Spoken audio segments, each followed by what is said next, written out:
Hello everyone, I welcome you all to this amazing channel of Tech Gurus. So today we are going to discuss about the in-text question of the chapter How do organisms reproduce. In the previous video we discussed about the exercise question of the chapter How do organisms reproduce. So let's start with the topic of the in-text questions. Okay. So before that I would like to announce that in our offline center we are starting a crash course for the students of standard 10th in which we will be covering the syllabus of maths and science within 60 days, and at the same time we'll be providing a test series. So the dates are over here. It's starting on 28th of November. You can see the address on the screen mentioned. Here's the phone number, this is the phone number, this is the contact number, this is the WhatsApp number, and this is the address.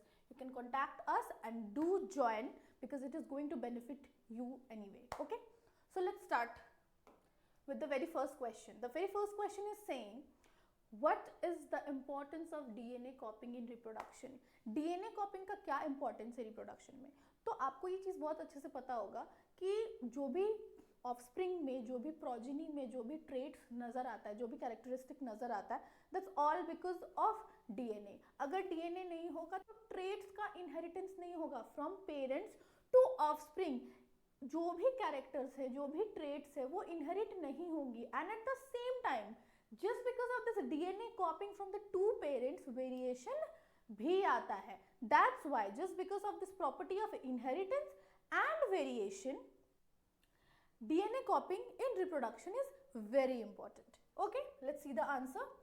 DNA copying is an important phenomena of reproduction through which the organism pass on their characteristics to their offspring. That is simply inheritance. It maintains the characteristic in different generation of the species. It also reproduces produces variation which is useful for the survival of the species for a long time. So for a longer run, variation भी important है, and at the same time inheritance is also important, and inheritance and variation are the important purposes for the DNA copying in reproduction. Fine. The next question. The next question is saying, why is variation beneficial to the species but not necessary for the individual? See, जो variation होती है, ठीक है, वो short time में कभी भी काम नहीं आती है. वेरिएशन तब काम आती है जब लॉन्ग टाइम में इन्वायरमेंटल फैक्टर्स चेंज हो रहे हैं, एंड अकॉर्डिंग टू दैट अगर स्पीशीज में बदलाव नहीं आ रहा है तो they are not fit to be in that environment. That's why we are saying कि इंडिविजुअल के लिए वेरिएशन उतना इंपॉर्टेंट नहीं है, but for the survival of that species variation is very important. So what's the answer? Accumulation of variation after several generations results in new set of traits required for survival. As they show results after many generations, so they are not important for individual. ठीक है, it is not important for individual. For the longer run, for the survival of that species, variation is very, very important. The next question. How does binary fission differs from multiple fission? बहुत simple सा है. Binary मतलब दो, multiple मतलब more than to. तो binary fission में क्या होगा कि जो भी पेरेंट बॉडी है that will divide into two daughter cells. और वहीं अगर मल्टीपल फिजन की बात की जाए तो the daughter cell will divide into many similar types of daughter cell. Many similar type of daughter cells. Binary fission, an organism is divided into two individuals.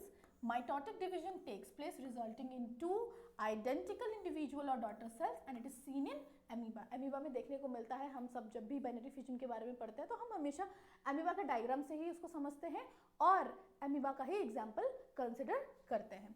Then we have multiple fission. Mitotic division takes place.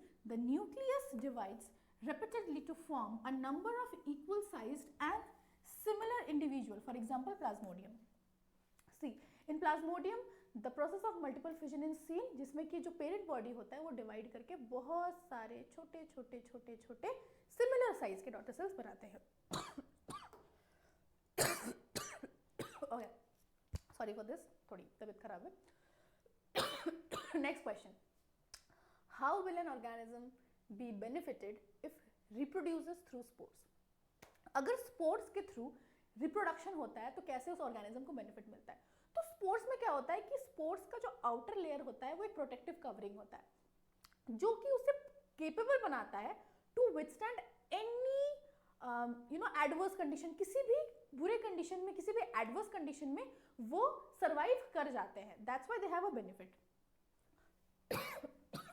During adverse circumstances, spores remain coated with protective outer layer. This helps an organism survive adverse condition. Spores are means to tide over bad phases. So, just because of the protective covering, they can withstand adverse conditions. Next question.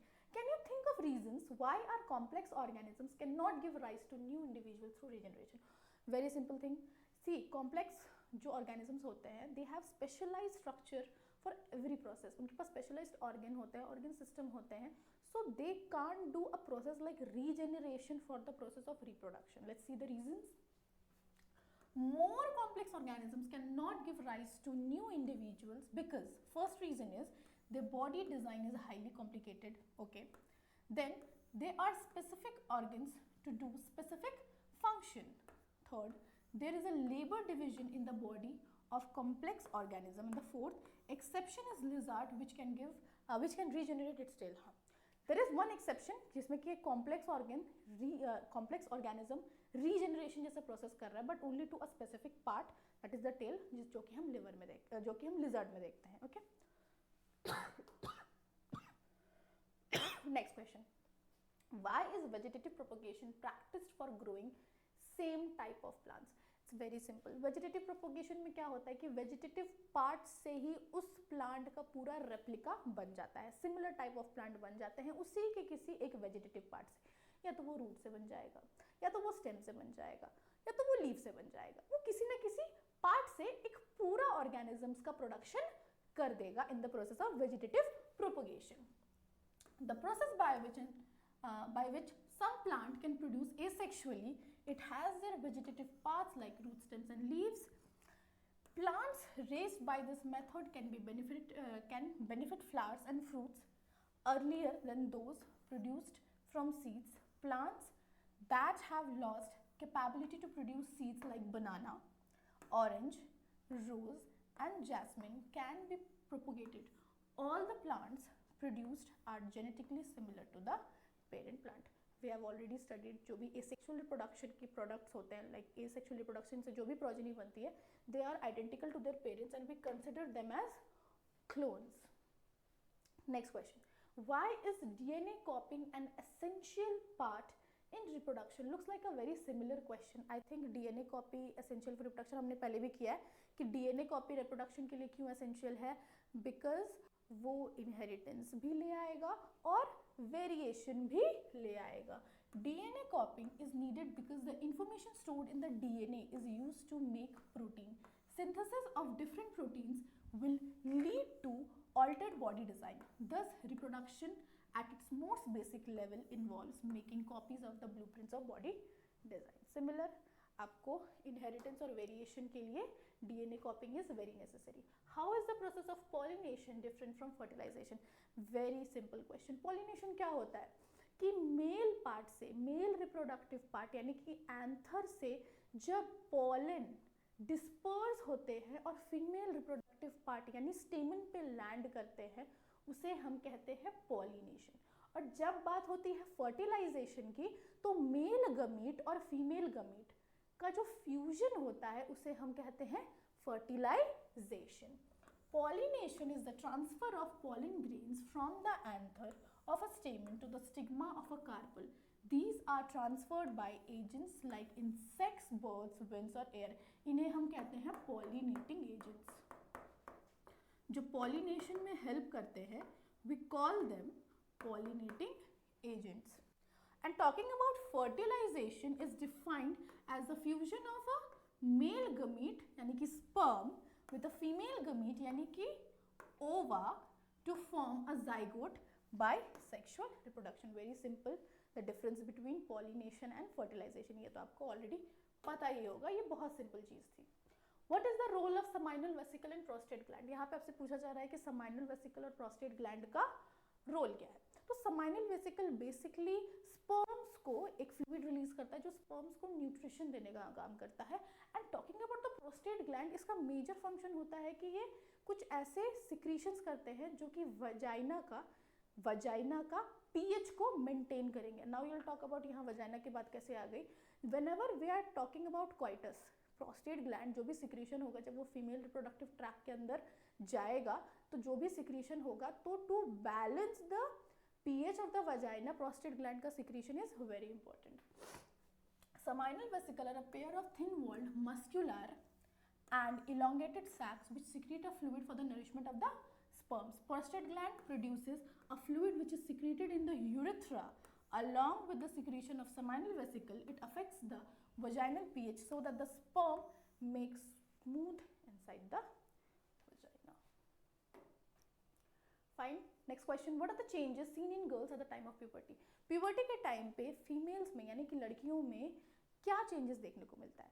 तो due to the release of a hormone, secondary sexual characters देखने को मिलते हैं जो कि क्या होते हैं, उनका वॉइस का उनका जो वॉइस होता है वो काफ़ी मतलब पतला हो जाता है।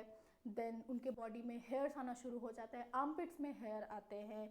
देन मैमरी ग्लैंड का डेवलपमेंट होने लगता है, उनके मेंस्ट्रुएशन शुरू हो जाते हैं। तो ये सारा सेकेंडरी सेक्सुअल कैरेक्टर्स होता है जो कि देखा जाता है।